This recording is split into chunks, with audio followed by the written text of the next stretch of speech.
Hi speed news ವೀಕ್ಷಕರಾದ ನಿಮ್ಮೆಲ್ಲರಿಗೂ ನಿಮ್ಮ ಪ್ರೀತಿಯ ನಟ ಕೆಂಪೇಗೌಡ ಮಾಡ ನಮಸ್ಕಾರ. ಬಿಗ್ ಬಾಸ್ ಸೀಸನ್ 12 6 ಫೈನಲಿಸ್ಟ್ ಬಂದಿದ್ದಾರೆ, 6 members. So wish all the best, all the very best, ಎಲ್ರಿಗೂ ಒಳ್ಳೇದಾಗಲಿ. ಫೈನಲಾಗಿ ಯಾರು ಗೆಲ್ಲಬೇಕು ಅಂತ ನನ್ನ ಕೇಳಿದ್ರೆ ಎಲ್ಲರೂ ಆಲ್ರೆಡಿ ಗೆದ್ದಿದ್ದಾರೆ. ಇಷ್ಟು ದಿನ ಅಲ್ಲಿ ಜರ್ನಿಯಾಗಿ ಫೈನಲ್ಗೆ ಬರೋದೇ ಗೆಲ್ಲುವುದು. ಎಲ್ಲರೂ ಗೆಲುವಿನ ಹಾದಿಲೇ ಇದ್ದೀರಿ. ಮತ್ತೊಮ್ಮೆ ಎಲ್ರಿಗೂ ಒಳ್ಳೇದಾಗಲಿ. ಆದರೆ ಫೈನಲಾಗಿ ಗೆಲ್ಲಬೇಕಾಗಿರೋರು ಯಾರು ಅಂತ ನನ್ನ ಪರ್ಸ್ನಲಾಗಿ ಕೇಳಿದ್ರೆ ನನಗೆ ಗಿಲ್ಲಿ ಗೆಲ್ಲಬೇಕು ಅಂತ ಹೇಳ್ತೀನಿ. ಯಾಕೆಂದರೆ ಗಿಲ್ಲಿ ನನ್ನ ಗೆಳೆಯ, ನಾವು ಸುಮಾರು ಸ್ಟೇಜ್ ಜೊತೆಲ್ಲ ಹಂಚ್ಕೊಂಡಿದ್ದೀವಿ. ಜೊತೆಗೆ ನಾವೆಲ್ಲ ಒಂದೇ ಟ್ರ್ಯಾಕಲ್ಲಿ ನಡೀತಿರೋರು ಕಾಮಿಡಿಯನ್ನಾಗಿ. So Gilli all the best. ಹಾಗೆ ನಮ್ಮ ಇಷ್ಟು ವರ್ಷ ನನ್ನ ಜರ್ನಿಲಿ ಸುಮಾರು ಸಿನಿಮಾಗಳು ಕಾಮಿಡಿಯನ್ನಾಗಿ, ಈಗ ಒಂದು ಹೀರೋ ಆಗಿ ಕಟ್ಲೆ ಅನ್ನೋ ಸಿನಿಮಾ ನಾನು ನಾಯಕ ನಟನಾಗಿ ಅಭಿನಯಿಸಿದ್ದೀನಿ.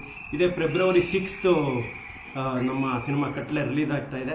ನಮ್ಮ ಕಟ್ಲೆ ಚಿತ್ರತಂಡದಿಂದ ಬಿಗ್ ಬಾಸಲ್ಲಿರೋ 6 ಮೆಂಬರ್ಸ್ 6 ಮೆಂಬರ್ಸ್ ಫೈನಲಿಸ್ಟ್ಗೂ ಆಲ್ ದ ಬೆಸ್ಟ್. ಹಾಗೆ ಸ್ಪೆಷಲಾಗಿ ಗಿಲ್ಲಿ ಆಲ್ ದ ಬೆಸ್ಟ್.